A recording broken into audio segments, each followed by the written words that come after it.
Get ready with me for my বান্ধবীর বিয়ে। আজকের মেকআপ থেকে শুরু করে হেয়ার, জুয়েলারি, আউটফিট সবকিছু আমার অনেক আগে থেকে প্রি-প্ল্যান করা ছিল।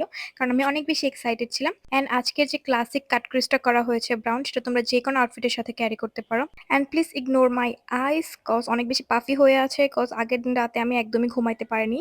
সো সবার আগে অফ ক্যামেরায় আমি আমার আইব্রোটা করে আসছি। তারপর আমি ভালো করে আমার আইব্রোটা ডিফাইন করে নিচ্ছি যেন একদম শার্প একটা লুক আসে। তারপর আমি একটা আই প্রাইমার বা আই বেস ইউজ করছি যেন আমার আই শ্যাডোটা খুব ভালোভাবে বসে। অ্যান্ড আজকে শেডগুলো আমি একটু সাটল রাখার ট্রাই করেছি, বেশি ডার্ক করতে চাই নাই। সো আমি শিগলামি স্মার্ট কুকি প্যালেট থেকে ব্রাউন সুগার শেডটা ভালো করে আমার লিডে অ্যাপ্লাই করছি অ্যান্ড ভালো করে ব্লেন্ড করে দিচ্ছি যেন একদম স্মুথ হয়। তারপর আমি বাইট মি শেডটা নিয়ে আগের শেডের উপরে অ্যাপ্লাই করছি যেন একটা ব্লেন্ডেড লুক আসে। তারপর আমি একটা কাট ক্রিজ করে নিয়েছি অফ ক্যামেরায়। দেন আমি আমার লিডে ফ্লোর পাউডার এই শেডটা অ্যাপ্লাই করব। অ্যান্ড আমার মা আমার জন্য দুটো জারবেরা ফ্লাওয়ার নিয়ে আসছে। এখন আমি আমার লিডের সামনের পার্টে মিল্কি ওয়ে শেডটা ইউজ করেছি অ্যান্ড পিছনের দিকে ফ্লোর পাউডার অ্যান্ড দুইটা শেড ব্লেন্ড করে দিয়েছি যেন একটা ব্লেন্ডেড অমরি লুক আসে। তারপর আমি একটা পিগমেন্ট ইউজ করেছি, এই পিগমেন্ট আমার অনেক বেশি পছন্দ। সো আমি পিগমেন্টটা ভালো করে আমার পুরো লিডে অ্যাপ্লাই করেছি। তারপর আমি ব্রাউন সুগার দিয়ে আমার আউটার ভিটাই স্মাচ করে দিচ্ছি যেন একদম ব্লেন্ডেড একটা লুক আসে অ্যান্ড একটা ভালো করে আমি ব্লেন্ড করে দিচ্ছি। তারপর আমি টেকনিক আনকন্ডিশনাল প্যালেট থেকে এই শেডটা পিক করছি অ্যান্ড আমার সামনে ইনার কর্নারে একটু অ্যাপ্লাই করছি যেন একটু বেশি শাইন করে এই জায়গাটা। তারপর আমি অফ ক্যামেরা আমার আইলাইনার দিয়ে এসেছি।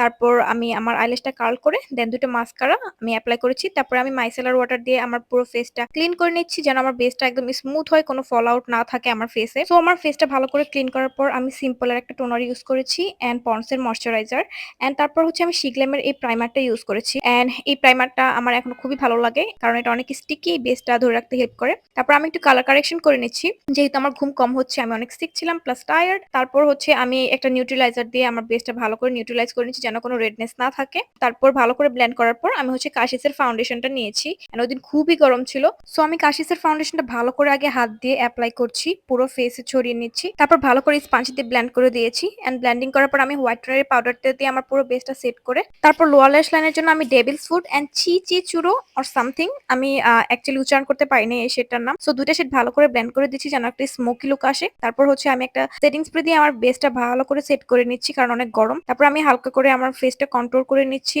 বাট আমি কন্ট্রোলিংটা অত একটা হার্শ করছি না এন্ড এটা দেখানোরও কিছু না। সো আমি ভালো করে কন্ট্রোল করে নিচ্ছি and তারপর একটু ব্লাশ ইউজ করেছি।